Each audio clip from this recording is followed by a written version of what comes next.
আমি খতিবগিরি করি, আমি মাদ্রাসায় পড়াই, আমি সমাজে মিলাদ পড়ি, আমি সমাজে খতম পড়ি, আমি সব কাজে তো অর্থ নেই। আমার মালিকের জন্য, রবের জন্য কি করলাম? একটা হাদিস একটু আগে এখানে বসে বসে দেখছি, কিয়ামতের মধ্যে আল্লাহ বলবেন যে আমি ক্ষুধার্ত ছিলাম, আমাকে খানা দেও নাই, আমি পিপাসিত ছিলাম, আমাকে পানি দেও নাই, আমি রুগ্ন ছিলাম, আমাকে সেবা করো নাই। তখন বন্দা প্রশ্ন করে, আল্লাহ আপনি তো রব্বুল আলামিন, আপনি আবার খান, আপনার পিপাসা লাগে, আপনি অসুস্থ হন, আল্লাহ বলবেন যে তোমার প্রতিবেশী অসুস্থ ছিল, সেবা করো নাই, সেখানে গেলে আমাকে পাইতা। তোমার প্রতিবেশী ক্ষুধার্ত ছিল, তাকে খাওয়াই নাই, সেখানে কিন্তু তাকে খাওয়াইতা, তার পাশে আমাকে পাইতা। তোমার প্রতিবেশী পিপাসিত ছিল, তুমি পানি নষ্ট করছো, তোমার প্রতিবেশী পানি পাই নাই, যদি একটু পানি পান করে তা সেখানে আমি রব্বুল আলমীকে পাইতা।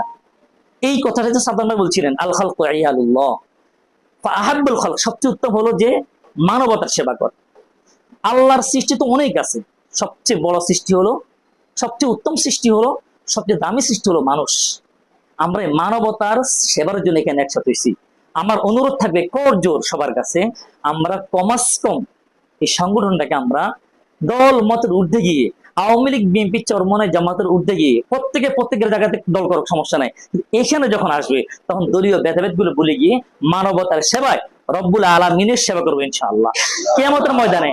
আমি বিশেষ করে আমার মনে এটা আর কি, আল্লাহ যদি বলে যে নুন নবী কাসিমে তোমাকে মানুষ বলতো, তুমি জুমা পড়েছো সেখানে তো দান্দা করছো, মাদ্রাসা পড়েছো সেখানে দান্দা করছো, আমার জন্য কি করছো? আমি যাতে করে বলতে পারি আল্লাহ, হেল্পফুল ফুজুল নামে একটা সংগঠন ছিল, 1 টাকাও খায় নাই, আপনি সাক্ষী, আপনি দেখছেন, প্রতি মাসে 200 করে, 50 করে, 100 করে দান করছি, একদম নিরেট, একদম খাঁটি পিওর আপনার জন্য করছি। আল্লাহ এই সেবাটুকু যদি আপনি দয়া করে কবুল করে মাফ করে দেন, এই বাস এই নিয়ত। এবার একটা কথা, আমার সাদ্দাম ভাই একটু ইঙ্গিত দিয়ে গেছেন যে সংগঠন তো কয়েকটা হয়ে গেছে, এত দরকার কি? আমি মনে করি আরো দরকার আছে। এক সংগঠনে এক কাজ হবে। সাদ্দাম ভাইয়ের কাজ হয়েছে বিপদে দৌড়ায় যাই, একেবারে সর্বোচ্চ সাপোর্ট দেওয়া, সুস্থ হওয়া পর্যন্ত পিছনে খাড়ায় থাকা, যদি কেউ সুস্থ হয়েছে আচ্ছা দোয়া আছে, আসসালামু আলাইকুম, এটা ওনার সৌন্দর্য। আরেকটা সংগঠন থাকবে কি, গরম বাহিনী, যেখানে দেখবে যে নরমে কাজ না, ঠান্ডা বাহিনী, সেখানে ঠান্ডা মারে ঠান্ডা করবে। আমি মনে করি সংগঠন যত তৈরি হবে, ভাই তত তৈরি হবে। ভাই আমরা 5 ভাই আছি, আমার মা যদি আরেকটা ভাই জন্ম দেয়, আমার যেমন আমরা 5 ভাই ছিলাম, এক ভাই মারা গেছে, আমার যখন পঞ্চম ভাই আমাকে ছোট মেয়ে জন্ম হয়েছে, তখন আমার বড় ভাই যে মারা গেছে কয় যে আমরা আজকে 5 ভাই হয়েছি, আমাদের শত্রুর জন্য আমরা আরেকটা আতঙ্ক হয়েছি।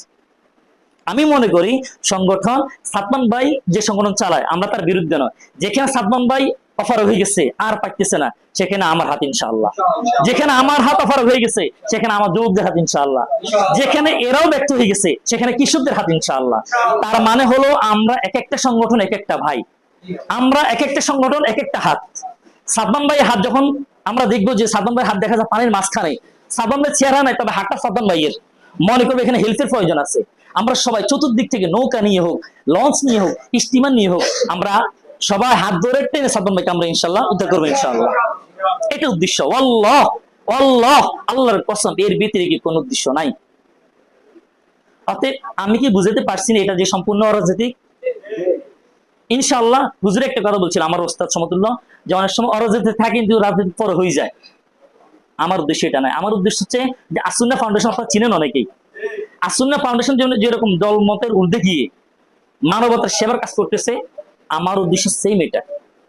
আমিও চাই যে আমার সমাজের মানুষগুলোকে আমি এভাবে সাহায্য করি। আমি কথাগুলো অগোছালো বলতেছি, আপনারা উঠিয়েন না একটু, কেন যেন উঠে করতেছে বুঝতেছি না। বিরিয়ানি প্যাকেট তৈরি হয়েছে, দুঃখিত, আফসোস ভাই, প্যাকেটগুলো একটু পরে আনিয়েন, একটু একটু আল্লাহ একটু কথাগুলো শুনেন। লাস্ট কথা হলো, একদম লাস্ট যে কথাটা, সেটা হচ্ছে এখানে কাগজের মধ্যে লেখা আছে একটা পয়েন্ট, আপনারা একটু দেখেন।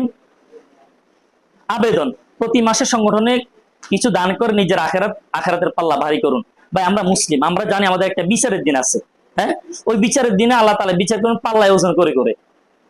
এই জন্য আল্লাহ তাআলা বলেন ফাম্মা মান সাকুলাত মাওয়াজিনু, আল্লাহ এখানে বলেন নাই যে ফাম্মা মান আদাদাত, যার যার আমল নামা বেশি হবে, 100 না 200 না, আল্লাহ এটা বলেন নাই। আল্লাহ বলছেন, বড় হাদিসটা এমন আছে, এক ব্যক্তি ফয়সালা হয়ে গেছে জাহান্নামে, সে জাহান্নামে চলে যাইব, কান্দে কান্দে চলে যেতে, জাহান্নামে চলে যেতেছে, আল্লাহ ডাকবেন, এই বান্দা এদিকে আসো, কাঁদতেছো কা? বলে কাঁদতেছি, জাহান্নামে যেতেছি, তো পিছন থেকে সোকা